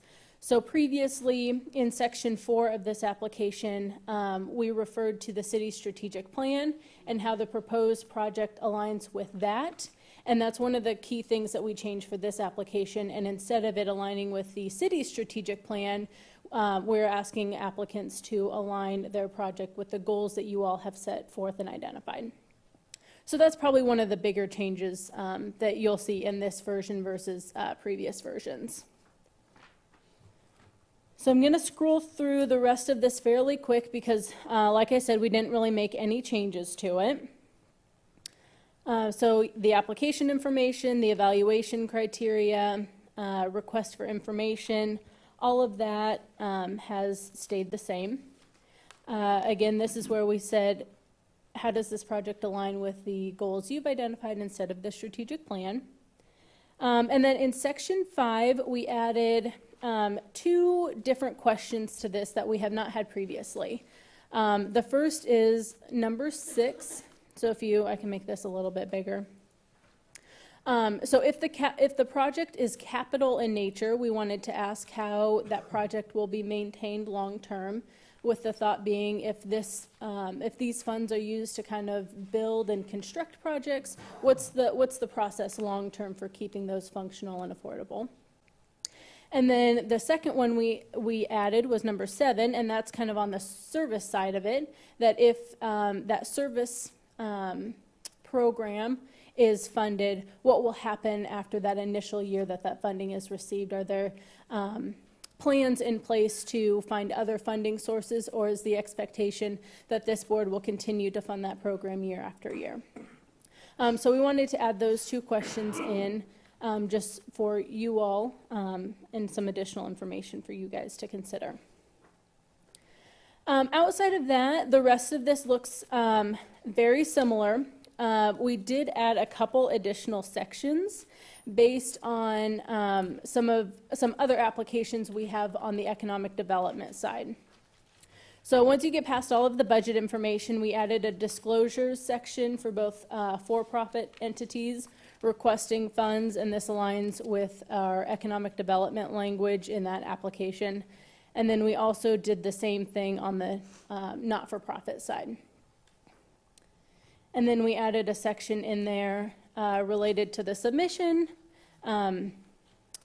just indicating that everything is true and correct to the applicant's best knowledge, and then finally an affidavit to that effect as well. So we did add a few sections. Overall, though, I think the meat of the application has stayed pretty similar compared to what it's been in previous years. So I know one of the things that as staff we talked about is whether or not it makes sense to have one application for all projects that come in, whether it makes sense to split it up between kind of the capital side and the non-capital side. So this tries to get at everything, so there's kind of one application. I'll pull up the matrix that we've identified and have used in the past. Oops, there we go.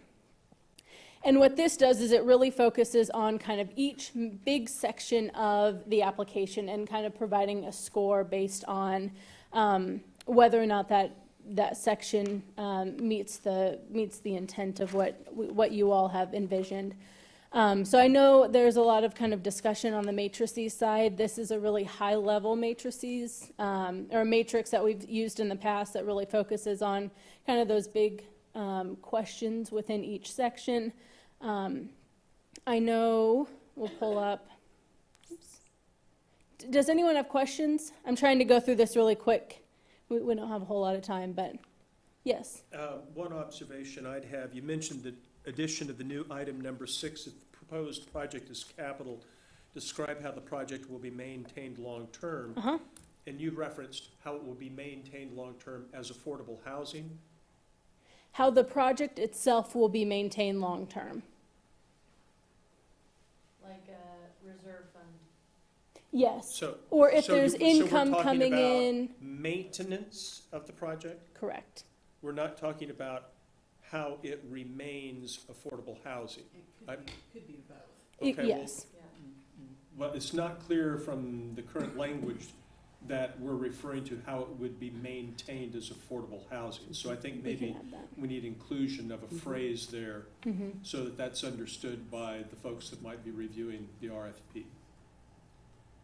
Isn't that addressed somewhere else, though? I believe. I thought that was addressed, how it will maintain from that affordability is addressed somewhere else. Is it, I think it is. okay, okay. I don't think it's.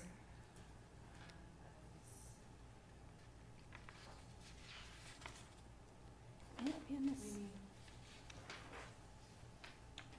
Statement, oh, that's an RGB. Otherwise addresses long-term affordability. Yeah, oh. Maybe not. I just want to make sure we add some clarity in that language so that folks who are reviewing the RFP will know how to respond. Yeah, I we think can it'd be certainly- good to have we both. can certainly Yeah. do that. Yes, I Yeah. think so too. Yeah. Because I think when we added this question, I think we were more referencing the actual maintenance of the Mhm. facility, whatever that looks like. But I Mhm. think we allude to kind of how it will be, whether or not it'll be permanently affordable or the term in which it will be affordable. So we can make sure that that's really Yeah. clear. Yeah, we want that to be very transparent. Yep, absolutely. Okay. And the only other thing I would say before we move off this is, I do think we want a copy of the audit Mhm. as opposed to a yes/no box check. For on the disclosure portion, Mm-hmm. It just says, did you have an audit, and if so, were there findings? I think we wanna see it. you're right. Yeah, we only ask for the 990, so we can include the audit Okay. in there as well. So now you're referring specifically to the different matrix and, This is at the back where it's like the disclosure for nonprofits. okay, yep. Not all nonprofits have audits. Yeah. in their budget, Right. so that would, I mean, I don't know if it's I'm not if it's a yes or no, but it's, if you have it, right? Yeah, and we could do that if an audit was completed in the last 2 years, or please attach your most recent audit or something to that effect, yeah. limit the smaller ones that have it. Yep. Mhm. Okay, so that's kind of the maintaining of the status quo, but I think where the real discussion is gonna come on this item is with some of these other items that we have attached and provided. So first, we will get into this other kind of sample application. So we've been working with NDC, the National Development Council, and they provided us with this kind of additional draft to consider, so to speak. And this is really on the capital side. So you will notice, and I won't scroll through this entire application due to the time, but you'll notice that this has a very different feel and very different function than the other application that we have used historically. So this kind of builds on the state application for home funds and kind of tailors it more to our program, but that's kind of, I think, the base for this particular application. And with this, you know, this is, like I said, just on the capital side, doesn't really apply to the services side, but you will note that there is a lot more information in here based on the applicant, based on the budget information that is required. And Tom Jackson with NDC, if you want to get up and say a few words about it, we have a few more minutes. You can kind of give a brief overview, but this is another avenue that if the board was interested in, we could go down this avenue on the capital side and maybe do a different application on the services side, so. I'll let you Danielle, I say a think few you captured words. it. I won't take long, just to say, this is a draft, there's room for more things that we're seeing all the time that we want to add. Income targeting is one of the issues on the very front of the package that I know Danielle has an updated draft. And so again, the point is just to not only ascertain the use of the funds, what other funds are going to get the project done, but project readiness, project capacity of the team that's been pulled together. A little more specificity on the accompanying documents and the like. So again, a work in progress. Let us know what else you'd like to see on there. So I think from you all, we would like to kind of have the discussion be, which of these two are you, do you find more appealing and appetizing, given kind of the scope of projects you're hoping to see? And then I will briefly pull up these other matrices that are attached. Again, I'm not going to go into detail. We've had presentations on the matrices that Justice Matters provided, and those are based on the Nashville. There are 3 different matrices that they have identified based on the type of project that is being brought forward. And then finally, Fort Collins.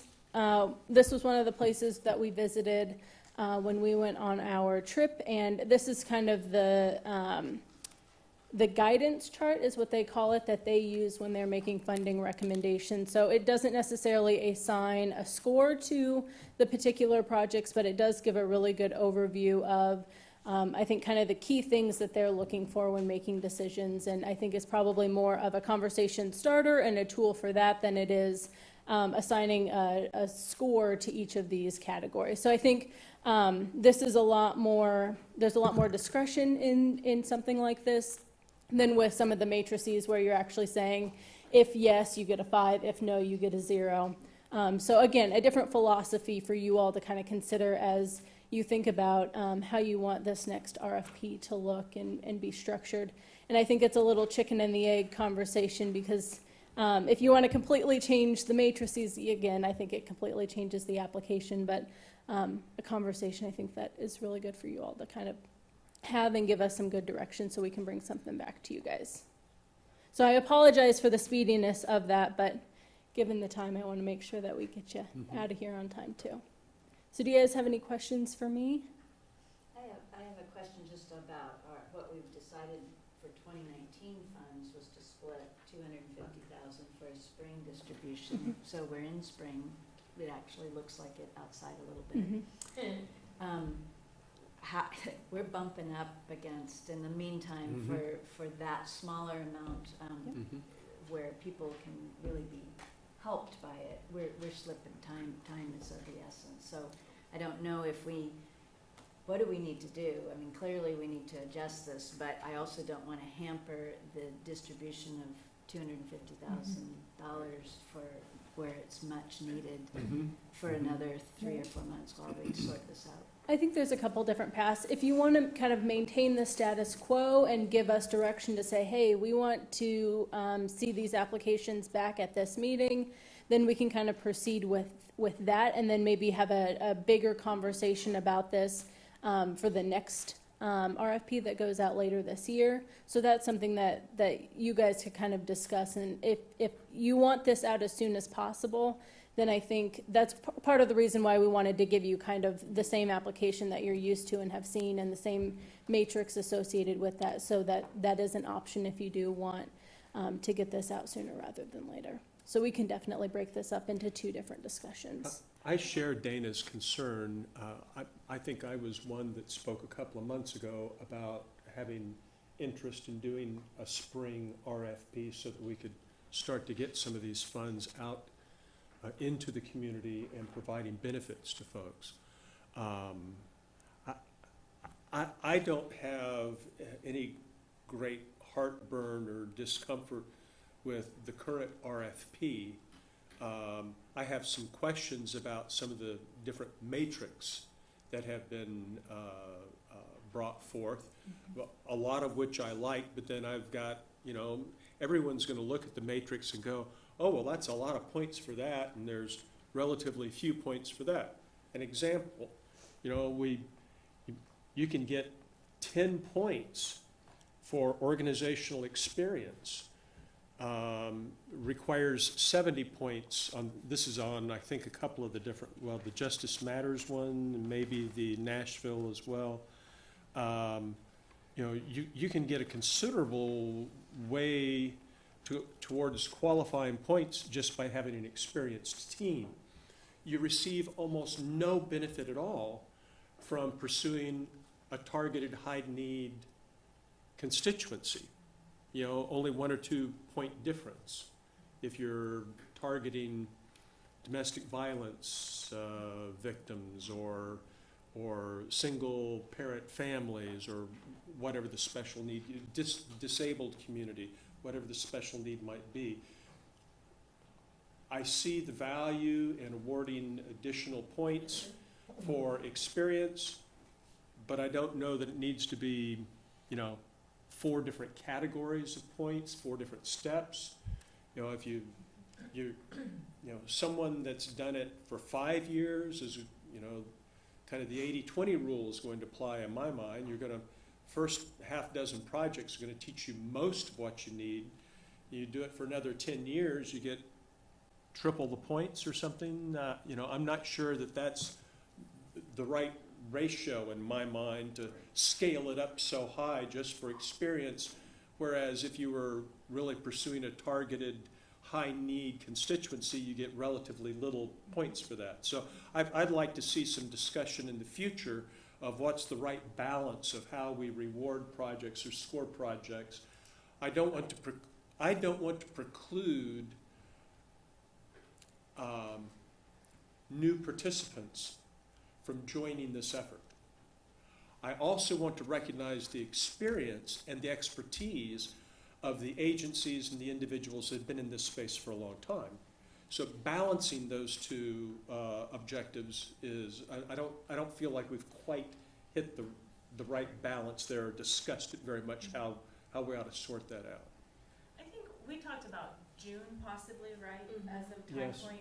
I mean, we have 2 meetings before June, and I think there's some serious discrepancies and challenges with this matrix and this RFP. We wrote it at one time when we didn't know a whole lot. We knew something, but now we know more, and we know how it doesn't work quite as well as maybe that it should. I think we should take the time over the next 2 meetings and really hammer the application and the matrix out, and then have it for a June or July submission, because I don't think that status quo is working as well as it should, and so That's what we heard from the city commission. yeah, I would, yeah. And being an applicant in the process, and then being on the other side of the process, I would say there's some significant things that need to be changed. So I would suggest that we work over the next 2 meetings to update both the application and the matrix, and then try to hit a June or July I RFP. agree with Erica. Plus, I really think we have to address, how do we compare a service component Yep, to a within the capital? capital. And Yeah, how and they're- are we and gonna Different. make that I mean, somehow we have to explain why we're doing what. And I look at all these and I'm like, how would a service, Yeah. support services, they'd get like, Lost. yeah, I mean, I don't know where they, yeah, how that works Mhm. in here. Yeah.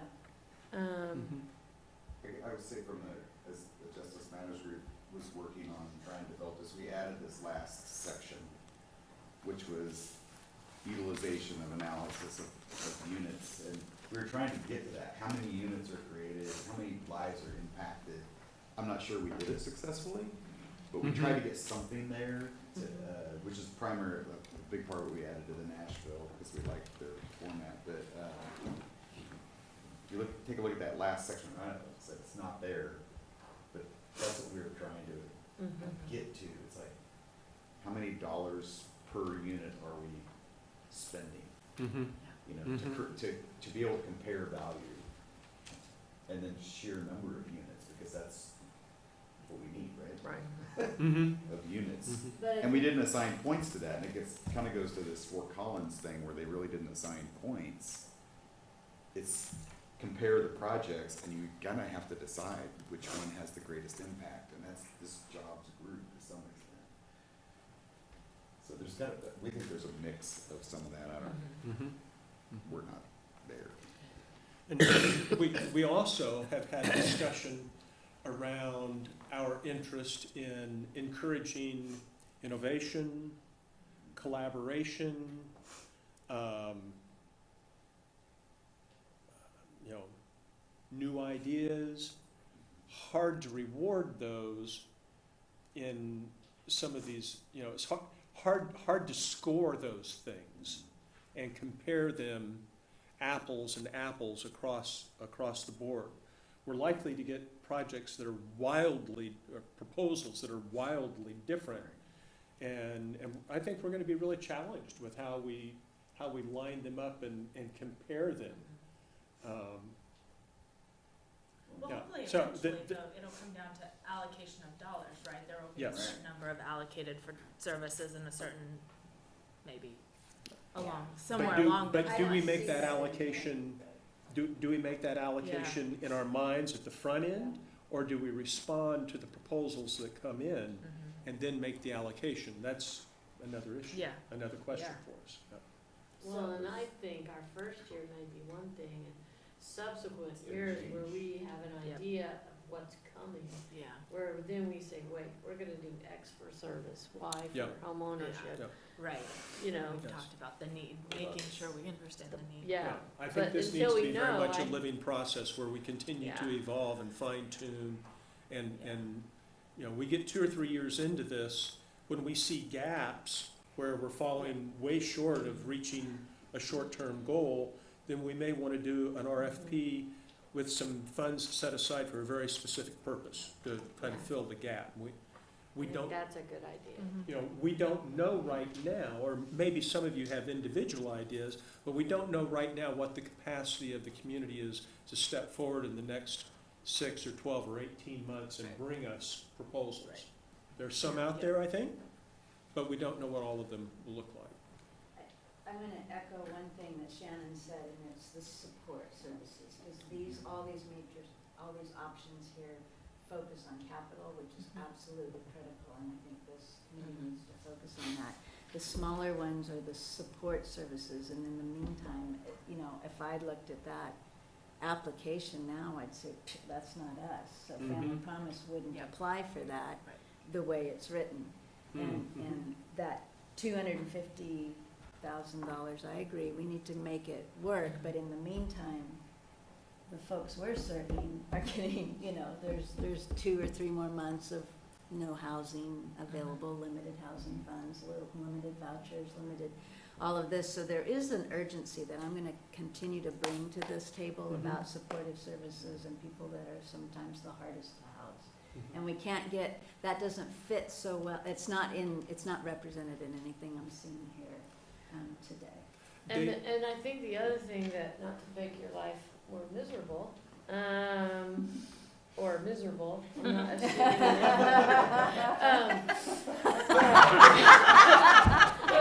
Give that off. But if several of us are partnering, and I have an audit and you don't, which is Yeah. a true scenario, do we Mhm. get the points or Mhm. don't we? Yeah, Mm-hmm. that's one thing I liked out of the, Right? I mean, the Fort Collins, because it had, you know, does this group have a successful history with similar projects? Are there concerns or are there serious concerns? And those are Mhm. the ratings, and that's kind of a nice way to look at that. I mean, Mhm. you're not quite, they assign no points, of course, it becomes Mhm. more subjective. Mm-hmm. But it was kind of a good way to look at it, as opposed to, I- you got the concern on the point thing, I mean. On that particular issue, I liked their approach also. You know, you're either, There's a comfort we level or we there's look not. at you and we think you're qualified, Yeah, or we look at you and we think you've got a great idea, but maybe you need some added assistance. yeah, You know, we don't say no to you, but we ask you to work with a partner agency, or we ask you to, the agreement to receive funds includes some ongoing consulting with the city, or whatever it might be. We want to open the door for folks to bring us resources to address these issues. Dana, I agree with your concern also. Do we start to address that if we say we want to take, for example, if we said we want to take 50K of the 250 and earmark it for filling short-term need or immediate needs? I mean, some kind of language that opens the door for an organization like yours to look at this RFP and say to yourselves, there's a place for us to participate here?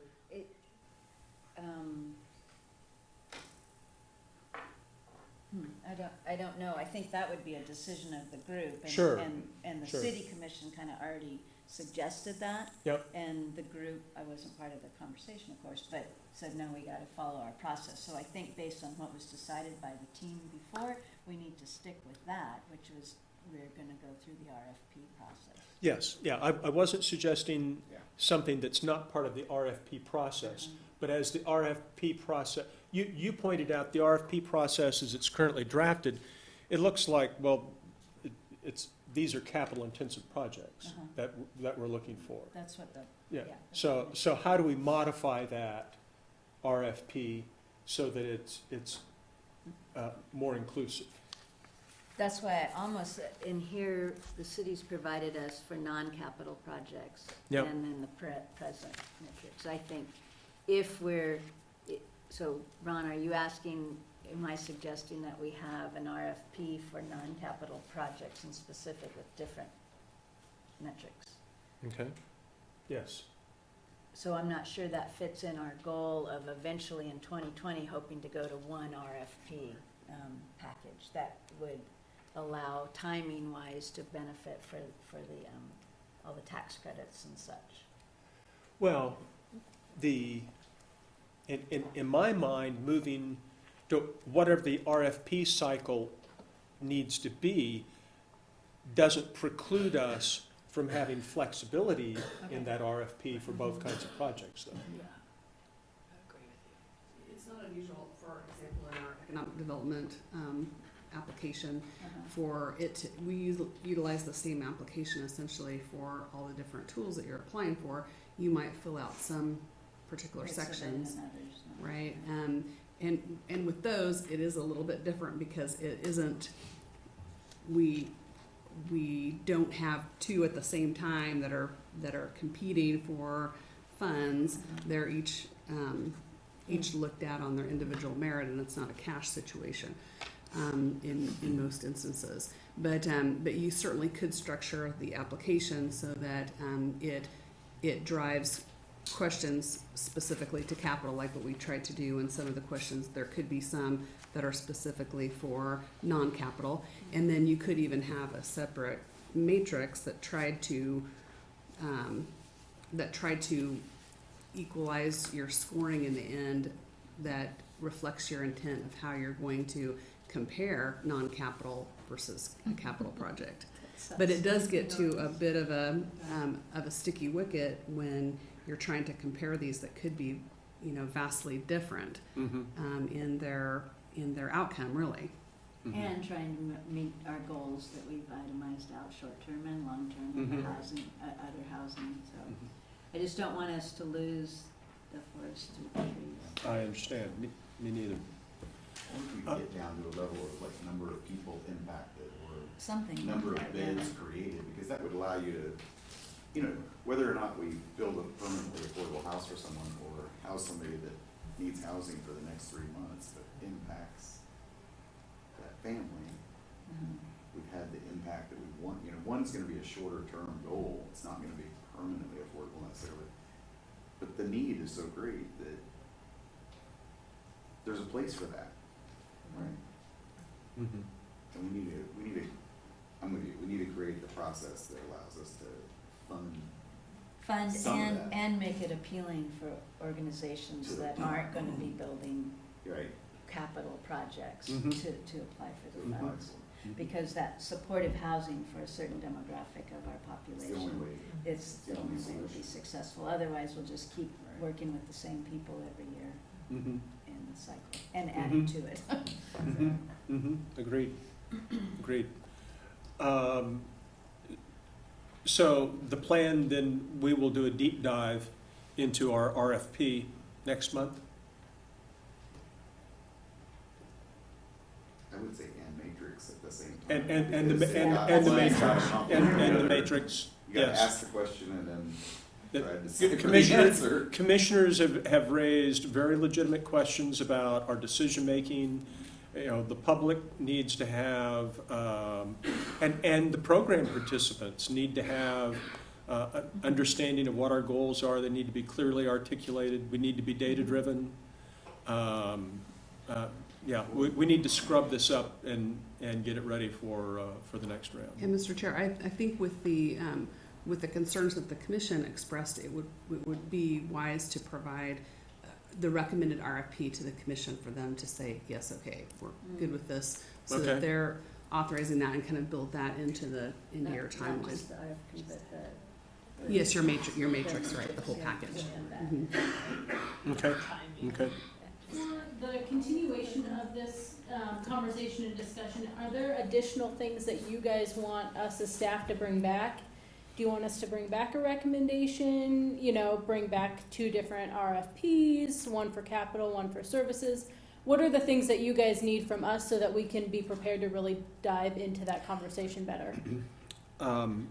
My notes in reviewing these materials were full of comments about just that issue of how are we going to cover all of the different proposals with the single RFP. I'm not uncomfortable, right, that's double negative. I'm comfortable with 2 different application forms coming in. Maybe there's a single RFP that goes out that's a broad RFP. Say, here are our 5 short-term goals. And here's the process. Depending on the kind of project you have, you complete a different application. So that service/voucher, assisted living, assisted housing applications come in one format, capital projects come in a different application format. So the applications are different.